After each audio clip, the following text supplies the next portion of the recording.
नमस्कार साथियों, Kalyani IAS academy के डिजिटल प्लेटफॉर्म पर आपका हार्दिक स्वागत है। पिछले लेक्चर्स में हमने आरबीआई के कार्यों को, फिर मौद्रिक नीति को बहुत अच्छे से पढ़ा एवं समझा। आज के लेक्चर में हम व्यापारिक बैंकों के कार्यों को पढ़ेंगे एवं समझेंगे। व्यापारिक बैंकें वित्तीय मध्यस्थ होती हैं जो कि वित्तीय तंत्र का महत्वपूर्ण भाग होती हैं। इसीलिए व्यापारिक बैंकों को समझने के लिए हमको वित्तीय मध्यस्थ को समझना बहुत ही क्या होता है, महत्वपूर्ण होता है। देखिए, जो वित्तीय तंत्र होता है, वित्त तंत्र में पूंजी का प्रवाह अति अनिवार्य होता है और पूंजी के प्रवाह में यहाँ पर वित्तीय मध्यस्थ अपनी महत्वपूर्ण भूमिका निभाते हैं। वित्तीय मध्यस्थ एक ऐसी संस्था होती है जो दो दलों जैसे निवेशकर्ता एवं उद्यमी, हाउस होल्ड एवं बिजनेस फर्म या फिर ऋण देने वाला एवं ऋण लेने वाले के बीच में वित्तीय लेन देन में मध्यस्थता करते हैं। तो वित्तीय संस्थान ऐसी संस्थाएं हैं जो कि वित्तीय लेन देन में मध्यस्थता करते हैं ताकि पूंजी का निवेशकर्ता से उद्यमी की ओर, हाउस होल्ड से बिजनेस फर्म की ओर एवं ऋण देता से ऋण ग्राहक की ओर प्रवाह हो सके।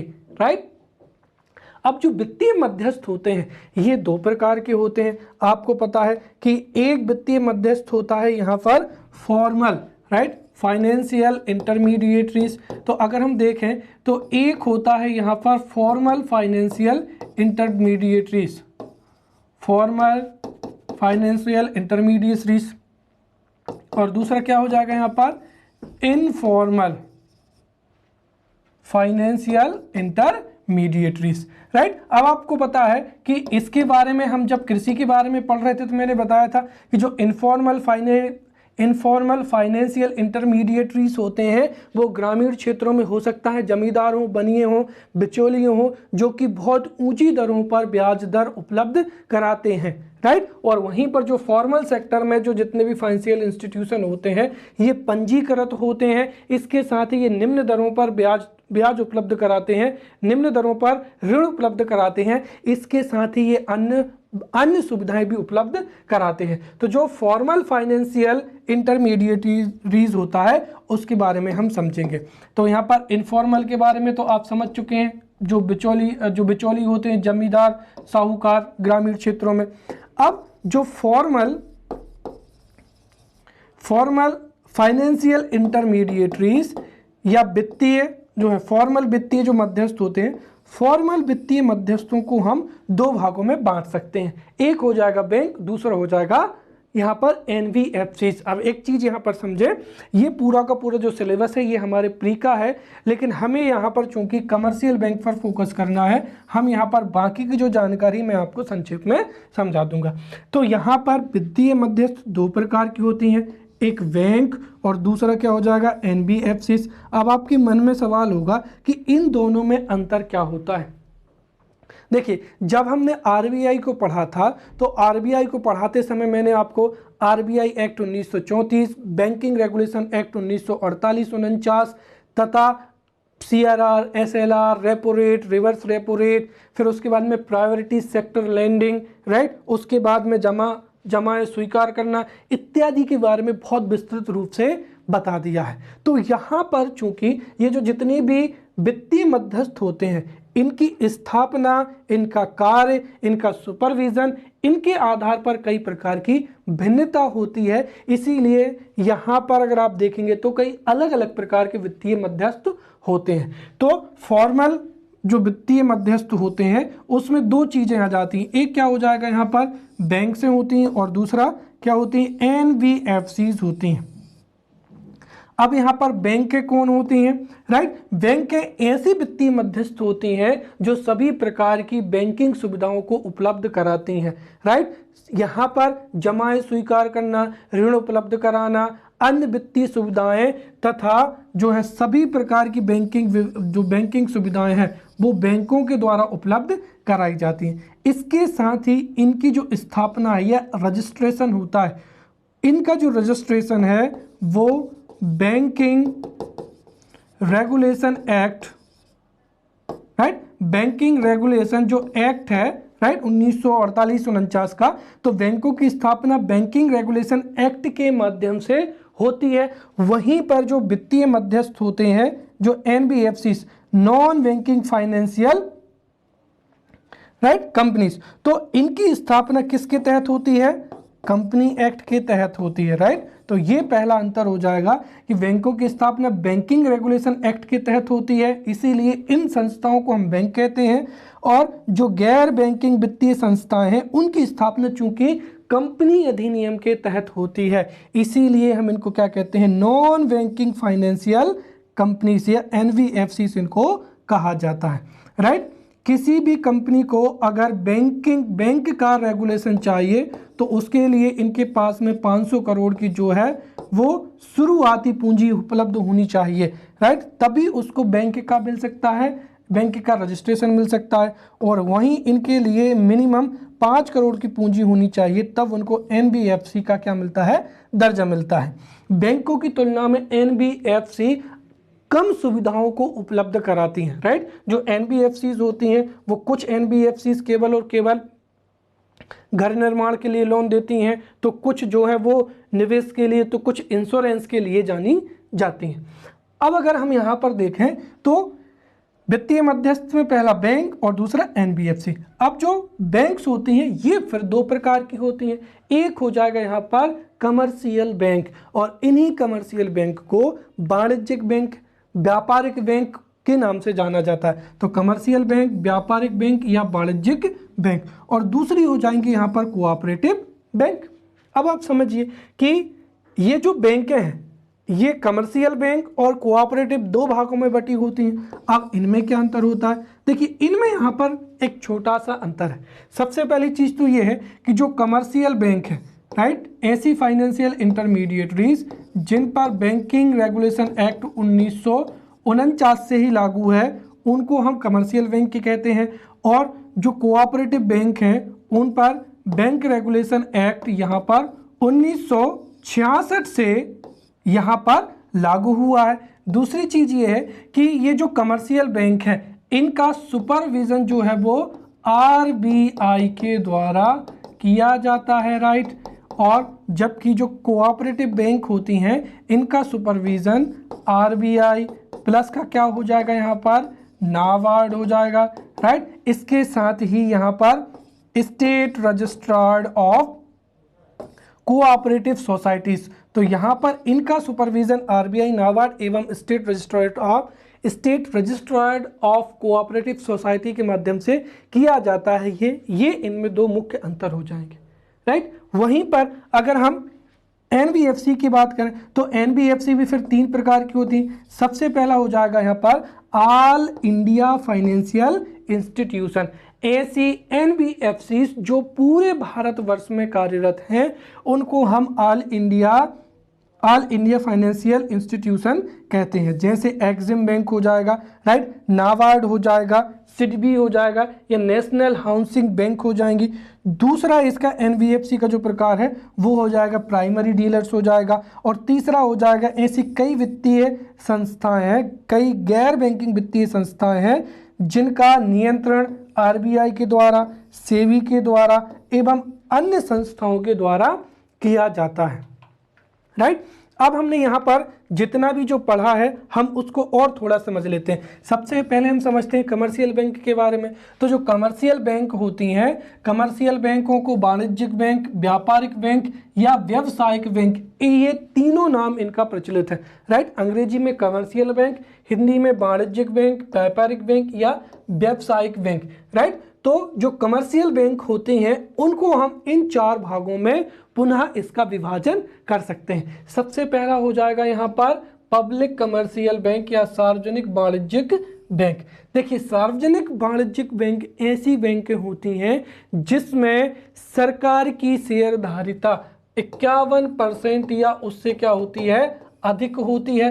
राइट, या हम ये कहें कि जिनका स्वामित्व सरकार के हाथ में होता है या फिर जिनमें सरकार की भागीदारिता, राइट, 51% से अधिक होती है, उनको क्या कहा जाता है? सार्वजनिक या पब्लिक कमर्शियल बैंक्स कहा जाता है।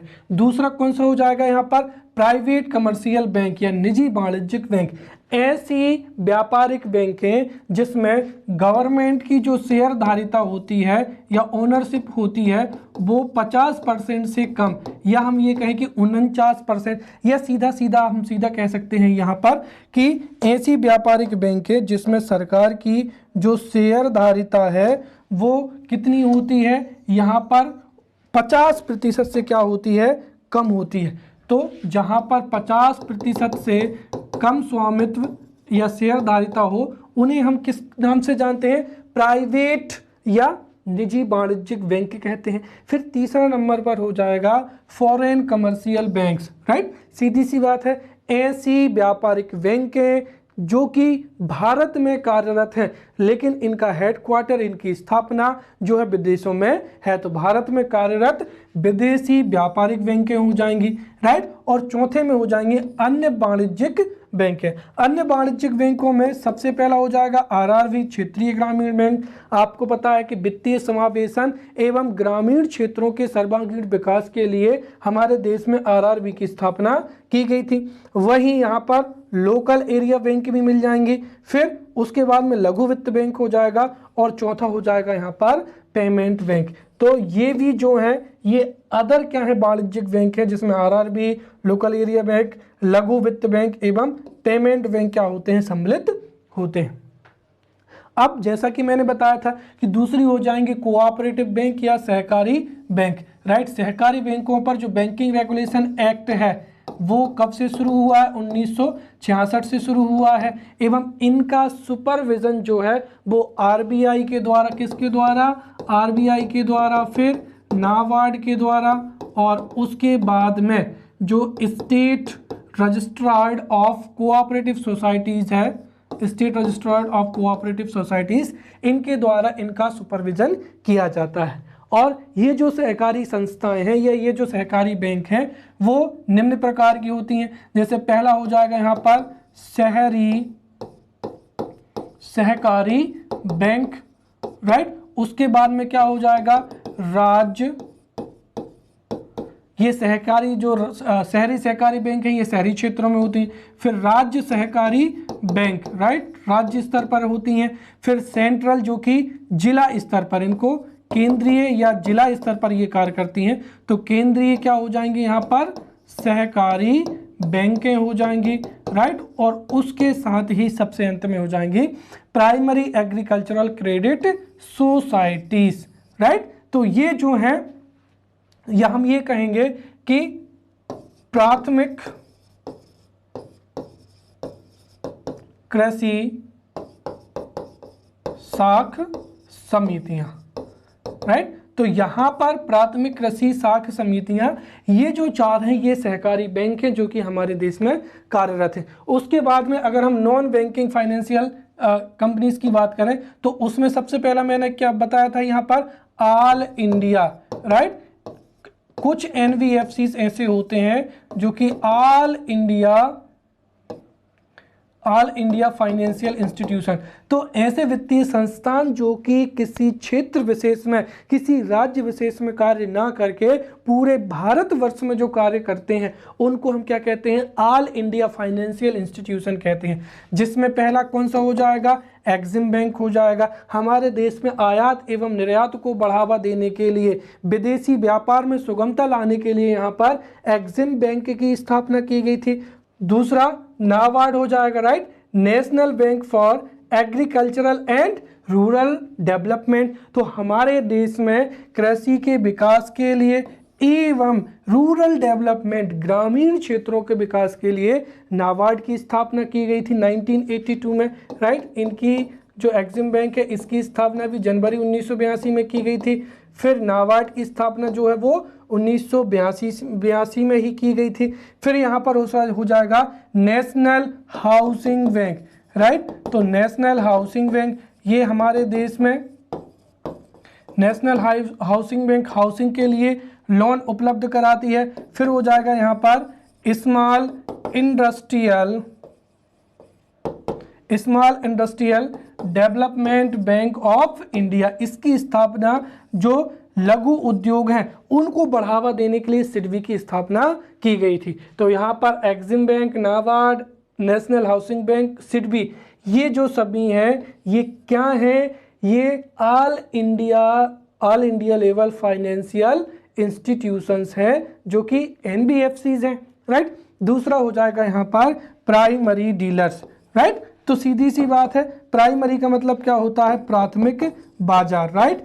ऐसी एनबीएफसीज जो प्राथमिक बाजार, राइट, जहां पर पहली बार गवर्नमेंट सिक्योरिटीज बिकने हेतु आती हैं, राइट। तो ऐसी संस्थाएं जो कि प्राथमिक बाजार में गवर्नमेंट सिक्योरिटीज को खरीदती हैं तथा द्वितीयक बाजार में ले जाकर उसको बेच देती हैं, उन संस्थाओं को प्राइमरी डीलर्स कहा जाता है, जिसमें लगभग आधे से अधिक तो क्या है, कमर्शियल बैंक से ही आती हैं। तो यहाँ पर ये सीधा आरबीआई से ही क्या करते हैं, आरबीआई से ही सीधा जो है गवर्नमेंट सिक्योरिटीज को खरीदती है। तो प्राइमरी डीलर्स वे संस्थाएं हैं जो कि प्राथमिक बाजार में सीधा आरबीआई से गवर्नमेंट सिक्योरिटीज को खरीदती हैं और उनको फिर द्वितीयक बाजार में उनकी खरीदी बिक्री करती हैं, राइट।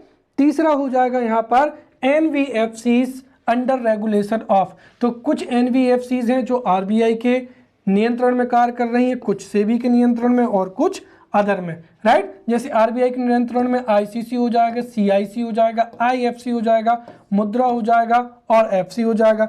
फिर सेबी के अंदर में म्यूचुअल फंड्स हो जाएंगे, रीट्स हो जाएगा। फिर अदर में जैसे आईआरडीएआई हो जाएगा, एडा जो कि इंश्योरेंस के क्षेत्र में हो जाएगा, राइट। पीएफआरडी हो जाएगा और नेशनल यहाँ पर एनएचआर हो जाएगा। तो ये ऐसी एनबीएफसीज हैं जो कि आरबीआई, सेबी एवं अदर के नियंत्रण में है, राइट। अब हम यहाँ पर व्यापारिक बैंकों के बारे में समझेंगे। तो व्यापारिक बैंकें क्या होती हैं, सीधी सी बात है, अभी हमने पूरा का पूरा समझा है। इनकी व्यापारिक बैंकें ऐसे वित्तीय संस्थान हैं जो जमा स्वीकार करती हैं, व्यापार हेतु ऋण उपलब्ध कराती हैं तथा व्यापार में सुगमता हेतु अन्य सुविधाएं भी उपलब्ध कराती हैं। पिछले क्लास में मैंने आपको बैंकों का जो पूरा का पूरा सिस्टम है वो बहुत अच्छे से एक्सप्लेन किया था, राइट। पुनः संक्षेप में समझे तो जैसे यहाँ पर ये क्या हो जाएगी, बैंक हो जाएंगी। देखिए बैंकों के पास में, बैंक खुद से नोट तो छापती नहीं, आपको पता है। बैंकों का कार्य कितना होता है, देखिए जो बचत करता होता है जिसको ही हम क्या कहते हैं, हाउस होल्ड कहते हैं, राइट। प्रत्येक व्यक्ति जो भी कार्य करता है, जो भी उसकी अर्निंग होती है उसमें से कुछ भाग तो वो क्या कर देता है, खर्च कर देता है और वहीं पर उसका कुछ भाग बच जाता है। तो जो बचत करता है वो अपनी जो जमा होती है, राइट, जो बचत करता होता है वो अपनी बचत की सुरक्षा के लिए उसको बैंक में क्या कर देता है, जमा कर देता है। तो यहाँ पर जो बैंक हैं वो हाउस होल्ड से या बचतकर्ता से जो जमाएं होती हैं उनको क्या करती हैं, स्वीकार करती हैं, राइट। तो ये जो जितनी भी बचतकर्ता की जो है, बचतकर्ता की जमाएं कौन स्वीकार करता है, बैंक। और इसके लिए जो बैंक है वो यहाँ पर बचतकर्ता को 4% पर क्या देता है, ऋण देता है, राइट। दूसरी चीज, अब बैंक के पास में जो भी डिपॉजिट्स आ जाते हैं या जो भी जमाएं आ जाती हैं, मैंने पिछले लेक्चर में एनडीटीएल के बारे में बताया था। अब इस बचत को ही बैंक के क्या कर देती हैं, ऋण दे देती हैं, राइट। और वो किसको ऋण देती हैं, निवेशकर्ता को। हो सकता है किसी उद्योग में, उद्योग की स्थापना के लिए यहाँ पर कोई निवेशकर्ता निवेश करने के लिए पैसा ले ले, या फिर आम जनता को ही टीवी, फ्रिज, कूलर, मोबाइल खरीदने के लिए हमें अलग अलग जो है ऋण उपलब्ध कराती हैं। और इसके लिए जो बैंकें हैं वो हमसे कितना दर लेती हैं, 8% से। ये तो बहुत कम है। अगर आप अभी कोई भी लैपटॉप या कुछ भी खरीदने जाएंगे तो लगभग आपको 11% पर क्या किया जाएगा, ऋण दिया जाएगा। अब आप समझिए यहाँ पर, तो बैंकें बचतकर्ता से जमाएं स्वीकार करती हैं और उसी को क्या कर देती हैं, मार्केट में ऋण के रूप में वितरित कर देती हैं। और यहाँ पर जो रेट में अंतर होता है, जैसे यहाँ पर हम ये कहें कि बैंकें जिस दर पर वित्तीय एक तरीके से मार्केट में ऋण देती हैं और जिस दर पर जो जमाएं स्वीकार करती हैं उस दर को अंतर, जैसे जो यहाँ पर कितना निकल कर आया, 4%। इसी 4% से बैंकों की क्या होती है, आय होती है, या बैंकें अपने आप को सस्टेन करते हैं, यही उनकी आय का क्या होता है, स्रोत होता है। इसीलिए बैंकों का जो सबसे महत्वपूर्ण कार्य है वो क्या हो जाएगा, ऋण उपलब्ध कराना हो जाएगा। इसके अलावा भी ये अन्य सुविधाएं भी उपलब्ध कराती हैं। अब यहाँ पर जो मुख्य चीज़ है, यहाँ से आपको बहुत अच्छे से समझना है, जो व्यापारिक बैंकों के कार्य हैं, व्यापारिक बैंकों के कार्यों को हम दो भागों में बांट सकते हैं। एक तो क्या हो जाएगा, मुख्य कार्य हो जाएगा, और दूसरा हो जाएगा यहाँ पर गौण कार्य हो जाएगा। तो व्यापारिक बैंकों के जैसे अगर आपसे एग्जाम्स में 3 नंबर में ये पूछा जाता है कि व्यापारिक बैंकों के मुख्य कार्य, तो आपको ये तीनों उत्तर लिखना है। व्यापारिक बैंकों के मुख्य कार्य पहला जमाएं स्वीकार करना, दूसरा ऋण देना, तीसरा साख का सृजन करना, ये व्यापारिक बैंकों के मुख्य कार्य होते हैं। वही हो सकता है 3 नंबर में ये भी पूछ लिया जाए कि व्यापारिक बैंकों के जो हैं गौण कार्य बताइए, तो सामान्य उपयोगिता के कार्य हो जाएंगे, आर्थिक विकास में योगदान देती हैं, और जो बैंक हैं वो आरबीआई के एजेंट के रूप में भी बाजार में मुद्रास्फीति को नियंत्रण करने में या मंदी से निकलने में महत्वपूर्ण भूमिका निभाती हैं। तो इस तरीके से ये जो है आरबीआई, ये जो है व्यापारिक बैंकों के जो है कार्य हो जाएंगे। तो व्यापारिक बैंकों के कार्यों में मुख्य कार्य 3 है, जमा स्वीकार करना, ऋण देना, साख सृजन करना, राइट। और ये यहाँ पर पॉइंट आप याद रखना, 1.1 जमा स्वीकार करना, ऋण देना और साख सृजन करना। वहीं गौण में यहाँ पर पहला हो जाएगा सामान्य उपयोगिता के कार्य, फिर आर्थिक विकास में योगदान, और तीसरा एजेंट के रूप में कार्य। अब यहाँ पर जो मुख्य कार्य है ये भी 5 नंबर में पूछे जा सकते हैं, और ये जो हैं ये दोनों भी 5 नंबर में पूछे जा सकते हैं। एजेंट के रूप में ये भी 5 नंबर में पूछा जा सकता है। तो अब हम जो है हमारे इस लेक्चर में सबसे पहले मुख्य कार्यों को उठाएंगे, फिर जमा स्वीकार करना, इसको बहुत अच्छे से हम डिटेल में पढ़ेंगे। जैसे जमा स्वीकार करना, तो ये पूरा टॉपिक हमारा इतना लंबा चलेगा, राइट। फिर हम दूसरा समझेंगे ऋण देना, तो इस तरीके से हम पढ़ते चले जाएंगे, राइट। तो ये आपको पूरा का पूरा ये समझ में आ गया होगा। तो अब हम शुरू करते हैं यहाँ पर जमा स्वीकार करना से, राइट। देखिए, जो व्यापारिक बैंकें होती हैं उनका सबसे महत्वपूर्ण कार्य जो है वो जमा स्वीकार करना और उसको ऋण के रूप में वितरित कर देना। तो सभी व्यापारिक बैंकें हाउस होल्ड से जो है जमाएं स्वीकार करती हैं। तो सभी व्यापारिक बैंकें हाउस होल्ड से जमाएं स्वीकार करती हैं, राइट।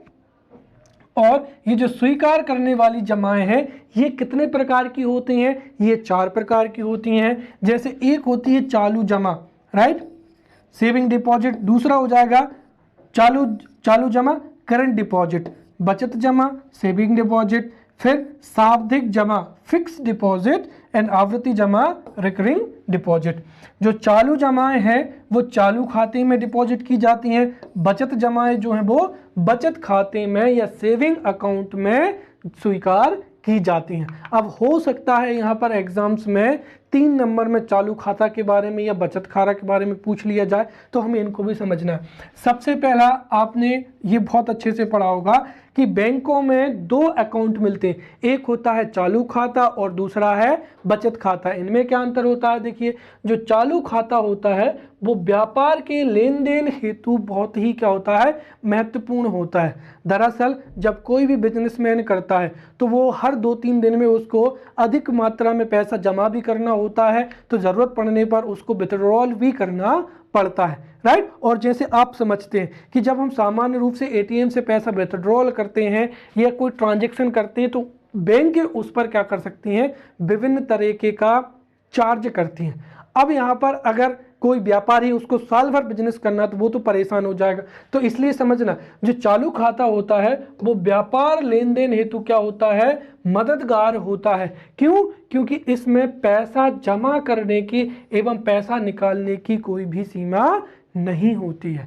जो सेविंग अकाउंट होते हैं, राइट, उनमें जो है पैसा निकालने की वजह से एक दिन में आप 50,000 से अधिक का अमाउंट नहीं निकाल सकते हैं, या फिर ये है कि आप एक बार में 2 लाख से अधिक का जो है अमाउंट जमा नहीं कर सकते हैं। लेकिन चालू खाता जो होता है वो व्यापार के लिए बहुत ही मददगार होता है, क्योंकि इसमें आप कितना भी पैसा जमा कर सकते हैं और एक दिन चाहे तो आप जो है जितना आपकी मर्जी हो उतना पैसा भी निकाल सकते हैं। इसीलिए ये व्यापारी हेतु क्या होता है, बहुत ही महत्वपूर्ण होता है। इसके साथ ही इसकी एक जो कमी है वो ये कि इस पर ब्याज नहीं मिलता। कुल मिलाकर ये कि व्यापारी जब चाहें, जिस दिन चाहें, जितना पैसा जमा कर सकते हैं, बैंक विड्रॉल कर सकते हैं। इस पर बैंक जो है वो ब्याज नहीं देती हैं। दूसरे की अगर हम बात करें तो दूसरा हो जाता है यहाँ पर बचत खाता या सेविंग अकाउंट। इसका नाम ही क्या है, बचत खाता। इसका मतलब यह है कि यह खाता उन व्यक्तियों हेतु महत्वपूर्ण होता है जो बचत करना चाहते हैं, राइट। इस खाते में प्रतिदिन, राइट, इस खाते में पैसा जमा करने की एवं निकालने की क्या होती है, सीमा होती है, राइट, कि आप आपके अकाउंट से एक दिन में इतना अमाउंट ही विड्रॉल कर सकते हैं। यह जो अकाउंट है वो विद्यार्थियों के लिए, किसानों के लिए, गृहस्थों के लिए बचत हेतु क्या होता है, बहुत ही महत्वपूर्ण होता है, राइट। और इस पर करंट अकाउंट पर चूंकि ब्याज नहीं मिलता है, लेकिन इस पर जो ब्याज मिलता है और वो कितना मिलता है, 3 से 5% के बीच में आपको इस पर जमा खाते पर आपको ब्याज मिलता है। सॉरी, बचत खाते पर आपको 3 से 5% के बीच पर ब्याज मिलता है। दूसरा हो जाएगा यहाँ पर, सॉरी अगला तीसरा हो जाएगा यहाँ पर सावधि जमा या फिक्स्ड डिपॉजिट, राइट। सावधि, फिक्स्ड का मतलब क्या हो गया कि एक निर्धारित समय के लिए, राइट। तो सावधि जमा ऐसी जमा होती है जिसे पूर्व निश्चित समयावधि के पश्चात ही बैंक से निकाला जा सकता है। जैसे आपको पता है कि एफडी जो है वो 1 साल के लिए, 5 साल के लिए, 10 साल के लिए कराई जाती है, और जितने लॉन्ग टर्म के लिए आप एफडी कराएंगे उतना ज़्यादा जो है वो आपको ब्याज मिलेगा। अब क्या कारण है कि यहाँ पर अगर आप देखें तो चालू खाते पर तो ब्याज मिलता ही नहीं है, सेविंग अकाउंट पे बहुत कम 3 से 5% मिलता है, और इसकी तुलना में एफडी पर जो ब्याज दर होती है वो 7 से 8% होती है। उसका कारण क्या है, देखिए प्रत्येक बैंकों को अपना NDTL जो है क्या करना पड़ता है, मेंटेन करना पड़ता है, और इसके लिए उनके पास में कैश रखना अनिवार्य होता है। लेकिन चूंकि एफडी जो है वो समयबद्ध होती है, इसीलिए बैंक है, चूंकि इस पर क्या होता है कि आप अगर समझें, जो कोई भी व्यापारी लोन लेता है वो 1 या 2 महीने के तो लेगा नहीं भाई। अगर कोई कंपनी को स्टेब्लिश करना चाहता है तो वो 5 से 6 सालों के लिए लोन लेगा। तो इसीलिए एफडी का जो पैसा होता है वो बैंकों को पता है कि ये लंबे समय बाद हमको क्या करना है, लौटाना है। इसीलिए वो उस पैसे को व्यापारियों को लंबे समय के लिए क्या कर देते हैं, लोन में दे देती हैं। इसीलिए यहाँ पर जो है वो ब्याज दर क्या होती है, ज़्यादा होती है। तो जो सावधि जमा है उनको पूर्व निश्चित समय 1 वर्ष 2 वर्ष के पश्चात ही बैंक से निकाला जा सकता है। इस पर जो है सेविंग अकाउंट की तुलना में अधिक ऊंची ब्याज दर प्राप्त होती है, जो कि 7 से 8% के बीच में होती है। ये निकट मुद्रा का ही क्या होती है, अंग होती है, राइट। अगला हो जाएगा यहाँ पर आवृत्ति जमा। रिकरिंग क्या हो जाएगा, डिपॉजिट हो जाएगा। ये डिपॉजिट जो है वो आवृत्ति में क्या होते हैं, जमा किए जाते हैं, राइट। और ये बचत के लिए क्या होते हैं, बहुत ही महत्वपूर्ण होते हैं। जैसे कई बार ये जो एफडी होती है इसमें आपको पूरा का पूरा पैसा एक बार में ही क्या करना होता है, डिपॉजिट करना होता है। लेकिन आप एक प्राइवेट नौकरी कर रहे हैं या सरकारी नौकरी कर रहे हैं और आपकी जो सैलरी है अगर अकाउंट में आती है, जैसे आपकी सैलरी अगर 15,000 है, तो आप यहाँ पर जो आरडी करा सकते हैं, इसमें से 5,000 जो रुपया है वो आपके अकाउंट से हर महीने जो है वो डिडक्ट होता जाएगा। और इसका फायदा क्या होगा, इससे आप भविष्य के लिए जो है वो पैसा बचा सकते हैं। तो ये यहाँ पर पहला कार्य देखा कि जो बैंकें हैं, बैंकें पैसे को क्या करती हैं, जमा करती हैं। और चूंकि अगर पैसा आपके घर में रहेगा तो वो पूरा का पूरा फाइनेंशियल सिस्टम से ही क्या हो जाएगा, बाहर हो जाएगा। लेकिन अगर आपके पैसे को आप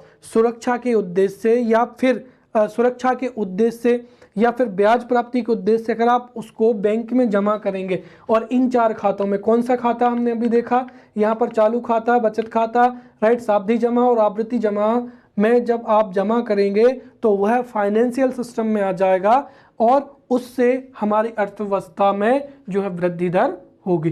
तो ये हमने यहाँ पर बैंकों का पहला कार्य को समझा, जमाएं स्वीकार करना। अब यहाँ पर उसी से मिलता जुलता उसी का अगला क्या हो जाएगा, दूसरा हो जाएगा यहाँ पर ऋण देना। बैंकों को जो भी जमाएं प्राप्त होती हैं उसके कुछ भाग को वो CRR एवं SLR के रूप में बचाकर बाकी का पूरा जो है जमाएं हैं उनको ऋण के रूप में वितरित कर देती हैं, राइट। और जो ऋण देती हैं, ऋण के भी कई प्रकार हैं, जैसे एक तो होता है नगद साख, कैश क्रेडिट, फिर ओवरड्राफ्ट हो जाएगा, फिर लोन हो जाएगा और फिर विनिमय पत्रों की कटौती। ये अलग अलग प्रकार के ऋण होते हैं। जैसे अगर हम इसमें देखें, सबसे पहला नगद साख तो हो सकता है 3 नंबर में आ जाए, तो इसको आप बहुत अच्छे से समझते जाइए। पहला हो जाएगा यहाँ पर नगद साख।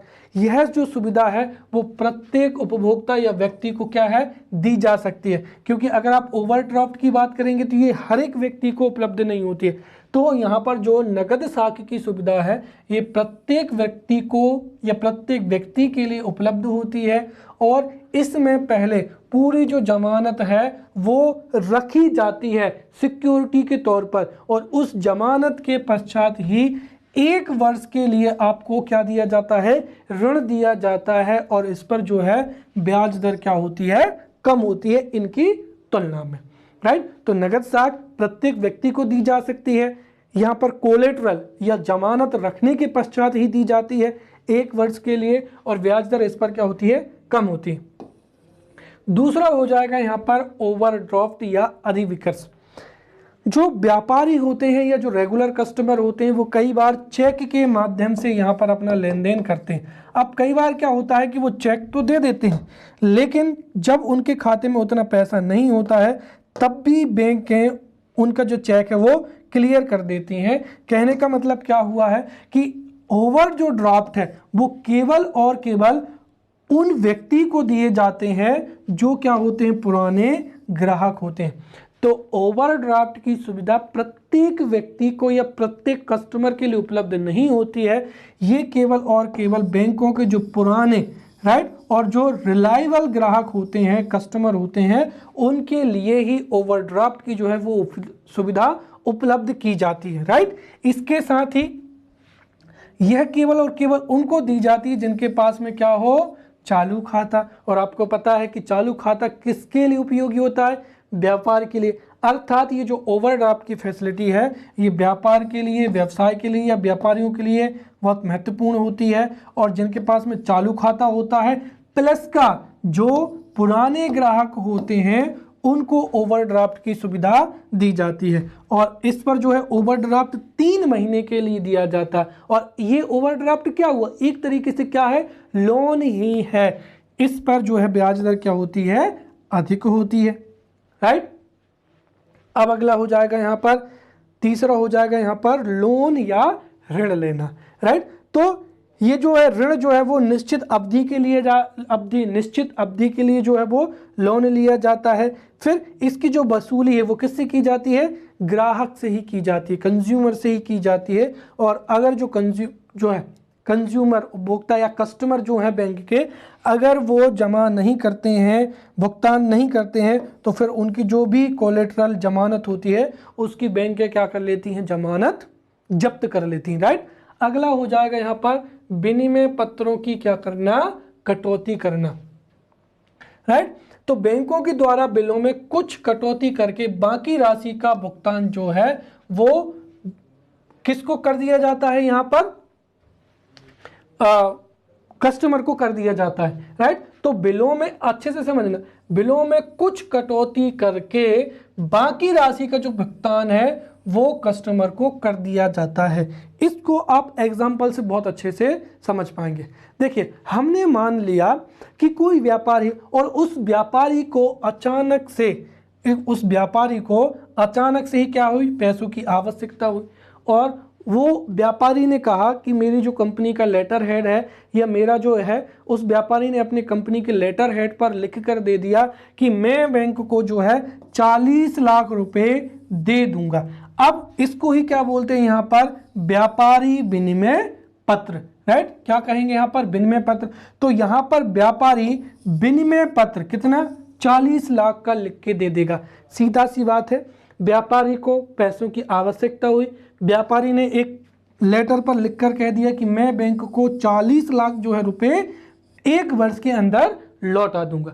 अब बैंक क्या करेंगी कि ये 40 लाख का लिखा वाला जो है पत्र है, इसको क्या कर लेंगी, स्वीकार कर लेंगी, और उसमें से कुछ क्या करके, कटौती करके बाकी की जो राशि है, जैसे 40 लाख का अगर विनिमय पत्र है तो 35 लाख जो है वो बैंक के उस व्यापारी को दे देंगी। अर्थात बैंकों ने यहाँ पर कितने की कटौती कर ली, 5 लाख की।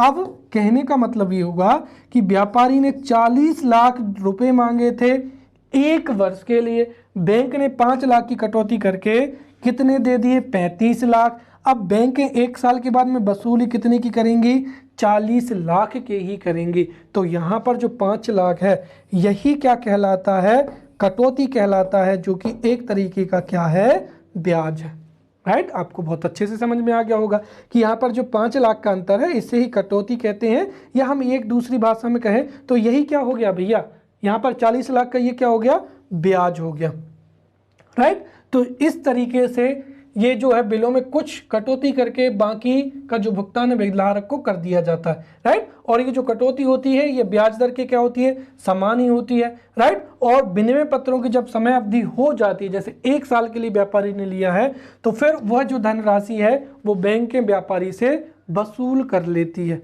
ये अधिकांशतः ये क्या होते हैं, अल्प समय के लिए होते हैं। तो ये यहाँ पर 4 तरीके के हमने जो है ऋण की जो है हमने देखी थी, नगद साख, अधिविकर्ष, लोन और उसके बाद में विनिमय पत्रों की कटौती करना। इन माध्यम से बैंकें ऋण देती हैं। अब जो हम मुख्य कार्य पढ़ रहे थे उसमें तीसरा जो मुख्य कार्य हो जाएगा वो हो जाएगा यहाँ पर साख सृजन का। देखिए, तो वर्तमान समय में बैंकों का सबसे महत्वपूर्ण कार्य जो है वो कौन सा बन गया है, साख सृजन बन गया है। क्योंकि जमा स्वीकार करना, आप घर बैठे अकाउंट खोल सकते हैं, ऑनलाइन ट्रांजैक्शन से पैसा निकाल सकते हैं, इसीलिए अब वो उतनी ज़्यादा झंझट नहीं है। तो वर्तमान समय में बैंकों का सबसे महत्वपूर्ण कार्य है वो क्या बन चुका है, साख सृजन हो गया है। क्या हो गया, साख सृजन और यहाँ पर साख नियंत्रण। तो बैंकों का सबसे महत्वपूर्ण कार्य क्या होता है, साख सृजन करना। साख सृजन का मतलब क्या है, मैंने पहले ही बताया है कि बैंकों के पास में जो भी डिपॉजिट होता है, अगर उस पूरे के पूरे डिपॉजिट को बैंक के लोन में दे देंगी तो उससे क्या होगा, साख का सृजन होगा, राइट। इसीलिए वर्तमान समय में बैंकें कई प्रकार की सुविधाएं देकर, कई तरीके के डिस्काउंट चलाकर, जैसे फेस्टिवल ऑफर, ये ऑफर, वो ऑफर, उसके माध्यम से लोन देती हैं ताकि जनता जो है लोन पर कार खरीद ले, फ्रिज खरीद ले, टीवी खरीद ले, और बैंकों की जो डिपॉजिट है वो लोन के रूप में वितरित हो जाए। तो वर्तमान समय में सबसे महत्वपूर्ण कार्य कौन सा है, साख सृजन का, राइट। अगर मुद्रास्फीति क्या है, कम है, जैसे अगर मार्केट में लिक्विडिटी क्या है, कम है, तो उस स्थिति में साख का सृजन होता है, राइट। और अगर मुद्रास्फीति अधिक है तो क्या करेंगे, यहाँ पर साख नियंत्रण करेंगे। और इसके लिए बहुत अच्छे से हमने क्या समझी है, पूरी की पूरी मौद्रिक नीति। तो आरबीआई के माध्यम से जो वाणिज्यिक बैंकें हैं वो साख सृजन एवं साख नियंत्रण में महत्वपूर्ण भूमिका निभाती। यदि मुद्रास्फीति कम है तो साख सृजन करेंगे, अर्थात अधिक मात्रा में लोन दिए जाएंगे, मांग बढ़ेगी, अर्थव्यवस्था में वृद्धि होगी। और मुद्रास्फीति अधिक है तो साख पर नियंत्रण किया जाएगा। और यहाँ पर साख सृजन के लिए LLR, जो कि LRR क्या होती है, इसको हम एक तरीके से कह सकते हैं कि CRR और SLR, इसके योग को ही LRR कहा जाता है। और यही आरबीआई या इसके माध्यम से ही आरबीआई क्या करती है, साख सृजन करती है। मैंने बताया था कि अगर हम यहाँ पर CRR और SLR को क्या कर देते हैं, कम कर देते हैं, तो उनकी जो बैंकों की जो है साख सृजन क्षमता में क्या होगी, वृद्धि हो जाएगी और बैंक जो है वो अधिक से अधिक ऋण देंगे। तो ये थे बैंकों के 3 मुख्य कार्य। पहला, जमा स्वीकार करना, दूसरा ऋण देना, तीसरा साख सृजन करना। अब हम यहाँ पर बैंकों के जो गौण कार्य थे उनमें से पहला कार्य को समझते हैं कि सामान्य उपयोगिता के कार्य। बैंकें सामान्य जीवन में भी कई महत्वपूर्ण कार्यों को संपादित करती हैं जो कि उपभोक्ताओं के लिए, हमारी अर्थव्यवस्था के लिए बहुत ही महत्वपूर्ण होते हैं। जैसे पहला हो जाएगा, अगर किसी भी उपभोक्ता के पास में कोई महत्वपूर्ण कीमती वस्तु है, कोई महत्वपूर्ण पेपर है, कोई महत्वपूर्ण जो है डॉक्यूमेंट है, या फिर हो सकता है कैश है, तो उसके लिए सुरक्षा हेतु लॉकर की सुविधा उपलब्ध होती है, तो लॉकर की सुविधाएं उपलब्ध कराती हैं। दूसरा, बैंकें एटीएम एवं जो है डेबिट कार्ड की सुविधा भी उपलब्ध कराती है, राइट। यहाँ पर आप डेबिट कार्ड के माध्यम से एटीएम से पैसा विथड्रॉल कर सकते हैं, राइट। इसके साथ ही वर्तमान समय में जो बैंकें हैं वो खरीदी बिक्री के लिए जो है क्रेडिट कार्ड भी क्या करती हैं, उपलब्ध करा रही हैं, ताकि आप सीधा क्रेडिट कार्ड के माध्यम से जो भी वस्तुओं को खरीदना चाहते हैं वो आप आसानी से खरीद लें। इसके अलावा यहाँ पर यात्री चेक, राइट, यात्री चेक एवं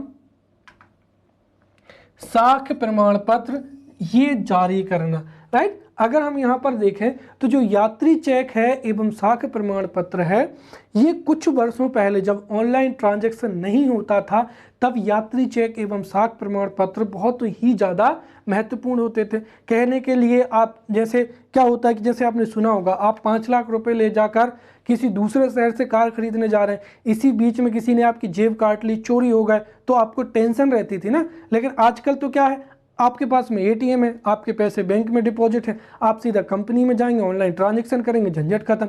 लेकिन पहले जब एटीएम की जो सुविधाएं थी वो उतनी अधिक नहीं थी, तब यात्री चेक जो है या साख प्रमाण पत्र क्या है, बैंकें जारी करते थे।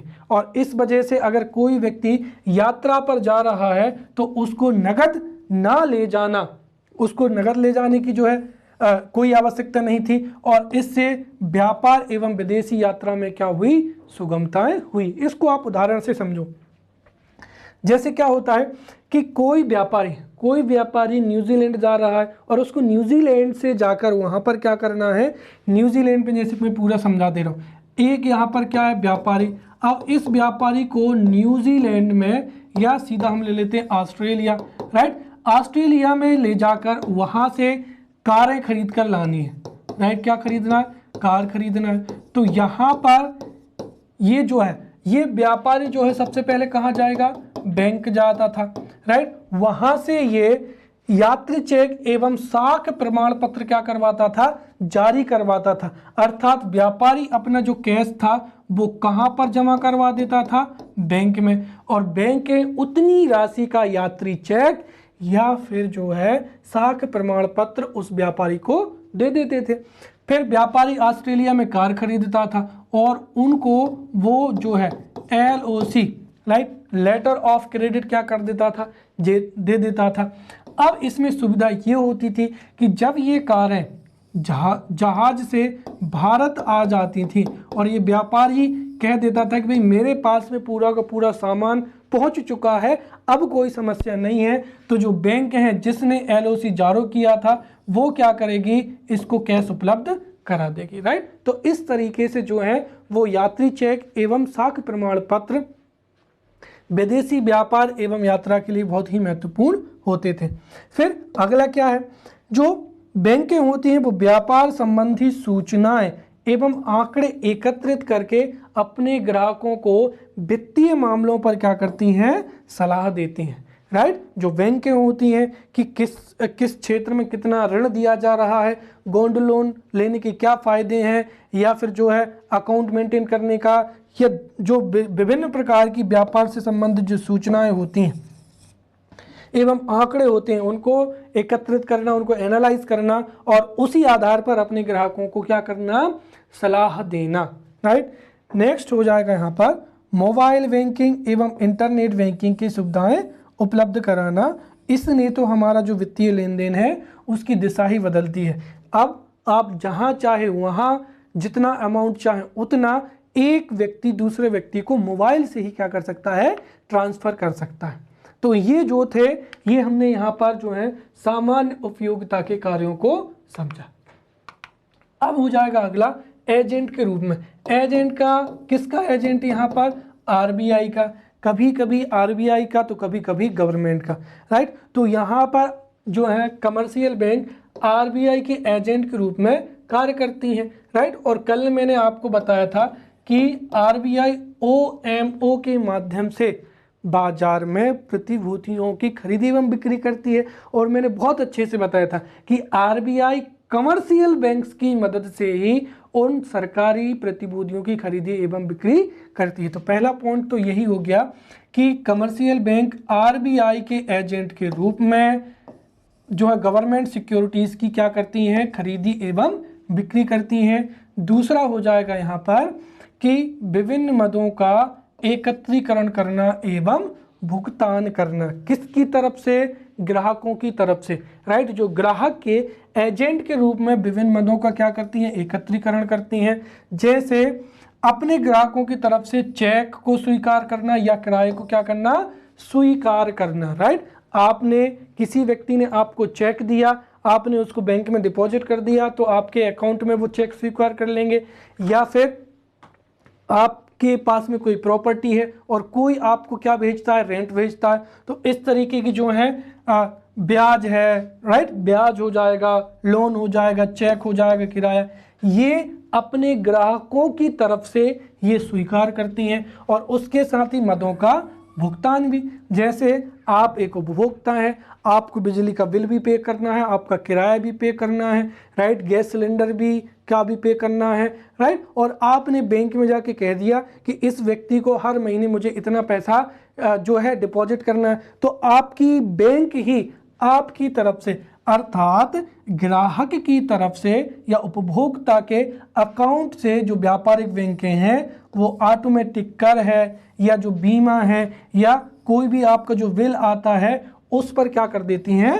भुगतान कर देती हैं। तो ग्राहक के एजेंट के रूप में ये मदों का एकत्रित भी करती हैं और उनका भुगतान भी करती हैं, राइट। फिर अगला हो जाएगा यहाँ पर धन का क्या हो जाएगा? प्रेषण हो जाएगा, राइट, ड्राफ्ट के रूप में। आप जब कॉलेज में एडमिशन लेते हैं तो वहाँ पर डीडी जमा करनी पड़ती है। तो एक तरीके से आपने आपकी जो धन है वो कहाँ पर? कॉलेज में जमा कर दिया, और कॉलेज वालों, वो बैंक वालों ने आपको डीडी बना के दे दी, वही डीडी आपने कहाँ पर दे दी? जो है कॉलेज में जमा कर दी। तो यहाँ पर ड्राफ्ट के रूप में ये धन का प्रेषण भी करते हैं। फिर अगला हो जाएगा विदेशी मुद्रा का क्रय विक्रय, राइट, आरबीआई के एजेंट के रूप में। यहाँ पर जो हमारे देश के एनआरआई है, एनआरआई दूसरे देशों में कार्य करते हैं और वो रेमिटेंस के रूप में भारत में कुछ महत्व, भारत में अपनी इनकम का एक पोर्शन बेचते हैं, राइट। इसके साथ ही जो भी व्यक्ति आयात एवं निर्यात करते हैं उनके जो है एक तरीके से क्रय विक्रय में भी महत्वपूर्ण भूमिका निभाती है। अब यहाँ पर आरबीआई एजेंट का मतलब क्या हुआ? हमारे देश में FEMA, foreign exchange management act 1999 के तहत विदेशी मुद्रा भंडार को नियंत्रण करना, उस पर नियंत्रण करना, प्रबंधन करने का जो अधिकार है वो आरबीआई के पास है। और यहाँ पर आरबीआई अन्य बैंकों की मदद से ही यहाँ पर विदेशी मुद्रा का क्रय विक्रय करती है, राइट। अगला, ग्राहकों के निर्देशानुसार उनकी संपत्ति के ट्रस्टी एवं प्रबंधक के रूप में क्या करना?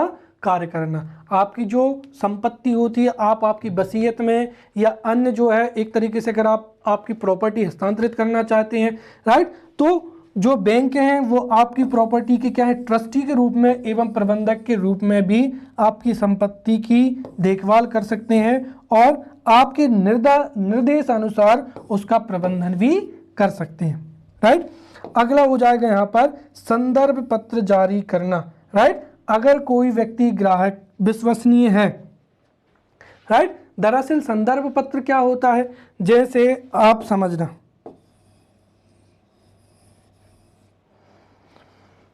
अब कोई व्यापारी है, वो किसी विदेशी बैंक से, एक तरीके से हम इसको कह सकते हैं गारंटर, लगभग गारंटर तो नहीं होता, ये उससे मिलती जुलती संकल्पना। सामान्य भाषा में समझिए, किसी व्यक्ति को किसी विदेशी बैंक से ऋण लेना है, लेकिन वो जो विदेशी बैंक है वो इस व्यक्ति को जानती नहीं है, तो वो भारत की किसी भी बैंक में आकर उससे कहेगा कि मैं आपका विश्वसनीय कस्टमर हूं, आप मुझे एक संदर्भ पत्र बना के दे दीजिए ताकि मैं विदेश में या किसी दूसरी वित्तीय संस्था को वो जमा करके अपनी क्रेडिबिलिटी जो है वो साबित कर सकूं, राइट। और बैंकें अगर उनका जो ग्राहक है वो विश्वसनीय होता है या जिसका एनपीए ना हो, उनको संदर्भ पत्र जारी कर देती हैं और उसी संदर्भ पत्र के आधार पर वो अन्य बैंकों से क्या करते हैं, ऋण ले लेते हैं, राइट। अगला हो जाएगा यहाँ पर हमारा अन्य गौणकार, जो तीसरा है वो है आर्थिक एवं सामाजिक विकास में योगदान। तो व्यापारिक बैंकों के गौण कार्यों में तीसरा हो जाएगा आर्थिक एवं सामाजिक विकास में बैंकों का अहम योगदान होता है। कैसे? सबसे पहला तो हो जाएगा पूंजी निर्माण को प्रोत्साहन देना। कैसे? देखिए, अगर आपके पास में पैसा है और वो आपके घर में रखा है, तकिए में भरा है, बेड के नीचे रखा है, या कुल मिलाकर जो ब्लैक मनी होती है या फिर कोई भी पैसा अगर आपके घर पर है, अगर वो मार्केट में नहीं है तो वो धीरे धीरे मुद्रा का जो है निर्माण नहीं होगा, पूंजी निर्माण नहीं होगा। लेकिन अगर आप उसको एक तरीके से निवेश कर देते हैं, बैंक में रखते हैं, तो आपको ऋण तो मिलेगा और एक उसी तरीके से ऋण मिलेगा, निवेश होगा, मांग बढ़ेगी, अर्थव्यवस्था में योगदान होगा, राइट। तो यहाँ पर बैंकें करती क्या है? बैंकें पूंजी निर्माण को क्या करती हैं? प्रोत्साहित करती हैं। बैंकें जो हाउस होल्ड होते हैं, राइट, ये जो घरेलू व्यक्ति होते हैं, उनको कई प्रकार की सुविधाएं उपलब्ध कराते हैं, उनको प्रोत्साहित करते हैं कि वो अपनी जो निष्क्रिय जो है संपत्ति है, अपनी जो निष्क्रिय जो बचत है जो कि उनके घर पर है, उसको एकत्रित करके बैंक में क्या करते हैं? जमा कर दें। अर्थात यहाँ पर जो बैंकें हैं वो निष्क्रिय कोष एवं बचतों को एकत्रित करते हैं तथा उन्हें उत्पादक कार्यों के लिए निवेश कर देते हैं। अर्थात बैंकें डिपॉजिट को स्वीकार करती हैं, उसे ऋण के रूप में दे देती हैं, जिससे उत्पादक कार्य जो होते हैं, उत्पादक जो कार्य है उनमें भी बढ़ोतरी होती है और इससे पूंजी का निर्माण भी होता है, राइट। अब अगला हो जाएगा यहाँ पर भुगतान करने की सुविधा। बैंकें आपको भुगतान करने की सुविधा भी देती हैं कि जैसे आपके पास में चेक है तो आप कहीं भी खरीदी करने जाओ, आपका चेक निकाल कर उसमें जितना भी अमाउंट है वो सामने वाले को दे दो, तो आप जो है वो भुगतान भी कर सकते हैं। किसके माध्यम से? चेक के माध्यम से। तीसरा, बैंक के विदेशी व्यापार को प्रोत्साहित करती हैं। कैसा? आयात एवं निर्यात को अनेक प्रकार की सुविधाएं देकर। आयात में जैसे अगर आप कोई किसी वस्तु को आयात कर रहे हैं, राइट, जैसे वैक्सीन है या कुछ भी चीज़ है, तो वहाँ पर बैंकें आपको कई प्रकार के डिस्काउंट ऑफर करती हैं, कई सुविधाएं उपलब्ध कराती हैं। या फिर जो है आप निर्यात कर रहे हैं तब भी आपको कई प्रकार की फाइनेंशियल जो है वो मदद करते हैं। तो यहाँ पर विदेशी व्यापार को प्रोत्साहन करने के लिए, आयात निर्यात के लिए कई प्रकार की सुविधाएं देते हैं। वैसे ही विदेशी मुद्रा की जो है व्यवस्था करते हैं कि आपको अगर जैसे ईरान से कुछ वस्तु लेकर आनी है तो आपको ईरान की जो मुद्रा है, राइट, या जैसे पौंड है यूरोपियन यूनियन से लाना है तो वो आपको विदेशी मुद्रा की क्या करेंगे? व्यवस्था करके देंगी, जिससे आयात निर्यात आसान हो एवं विदेशी व्यापार भी आसानी से हो सके। नेक्स्ट क्या हो जाएगा कि यहाँ पर जो कमर्शियल बैंक है वो रोजगार वृद्धि में महत्वपूर्ण भूमिका निभाती हैं। कैसे? रोजगार में प्रत्यक्ष रोजगार देकर या अप्रत्यक्ष तरीके से। प्रत्यक्ष का मतलब क्या हुआ कि जो बैंकिंग प्रणाली है उसमें कई प्रकार के अधिकारियों की ज़रूरत होती है, राइट। बैंकों में सिक्योरिटी गार्ड से लेकर वहाँ पर हायर ऑफिशियल्स तक की ज़रूरत होती है।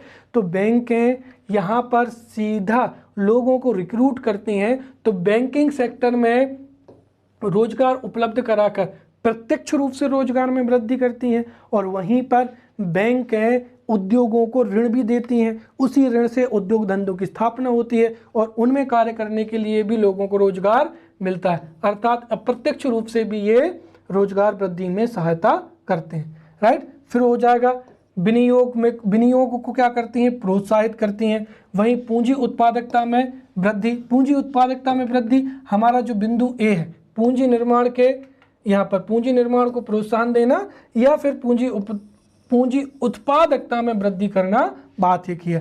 फिर कृषि के आधुनिकीकरण में सहायक, कृषि क्षेत्र में विभिन्न प्रकार के ऋण उपलब्ध कराकर आधुनिकीकरण में सहायता करते हैं। और सबसे आगे क्या हो जाएगा यहाँ पर, बचत को बढ़ावा देना। विभिन्न प्रकार के अकाउंट खोलकर आप मंथली आपकी इनकम में से कुछ ना कुछ भाग फ्यूचर के लिए बचत के रूप में भी बढ़ा सकते हैं, राइट। तो ये थे यहाँ पर बैंकों के क्या हो जाएंगे, प्रमुख कार्य हो जाएंगे व्यापारिक बैंकों के कार्य, राइट। अब इन कार्यों को संपादित करते करते व्यापारिक बैंकों को कई समस्याएं भी होती हैं। तो हम यहाँ पर हो सकता है 5 नंबर में पूछ लिया जाए, तो व्यापारिक बैंकों की प्रमुख समस्याओं को भी समझते हैं। सबसे पहला तो क्या हो जाएगा, एनपीए का बढ़ना, राइट। हमारे देश में लगातार एनपीए बढ़ रहा है। एनपीए का क्या हो जाएगा, नॉन परफॉर्मिंग असेट। मैंने बताया था कि जो बैंकें जो ऋण देती हैं, राइट, उस ऋण देती हैं, उसी ऋण को बैंकों की क्या कहा जाता है, असेट कहा जाता है, संपत्ति कहा जाता है। और जो डिपॉजिट करती हैं उसको क्या कहा जाता है, लायबिलिटी। अब बैंकों ने जो ऋण दिया वो उसकी संपत्ति होती है। मान लीजिए कि कोई इंडस्ट्री है वो घाटे में जा रही है और उसके घाटे में चले जाने की वजह से वो इस ऋण को वापस नहीं कर पा रही है। तो जब लंबे समय तक ऋण की वापसी नहीं होती है तो उसको ही क्या कहा जाता है, गैर संपादित परिसंपत्तियां, नॉन परफॉर्मिंग एसेट कहते हैं। अब सीधी सी बात है, अगर एनपीए में वृद्धि होगी तो बैंकों की बैलेंस शीट जो है उसमें क्या होगी, गड़बड़ी आएगी। अर्थात बैंकों की जो संपत्ति है और जो उनकी उत्तरदायित्व है वो मिसमैच हो जाएगा, राइट। और हो सकता है कि इसी एनपीए की वजह से अगर गलत सूचना फैल जाए, जानकारी फैल जाए कि ये बैंक कोलैप्स होने वाली, तो बैंकों से जब लोग एक साथ पूरा पैसा निकालते हैं तो वो बैंक फिर क्या होती है, कोलैप्स ही हो जाती है। अर्थात अगर एनपीए बढ़ेगा तो बैंकों की जो कार्य प्रणाली है वो भी क्या होगी, यहाँ पर बहुत बुरी तरीके से प्रभावित होगी। और इसकी वजह से जो बैंक है वो भविष्य में उनके कोलैप्स होने की भी क्या होती है, संभावना होती है। और बैंकें अगर कोलैप्स होंगी तो आम आदमी अपने संपत्ति की सुरक्षा के लिए जब बैंक में जमा करता है तो उसका जो है विश्वास, बैंकिंग सिस्टम में विश्वास क्या होगा, कम होगा।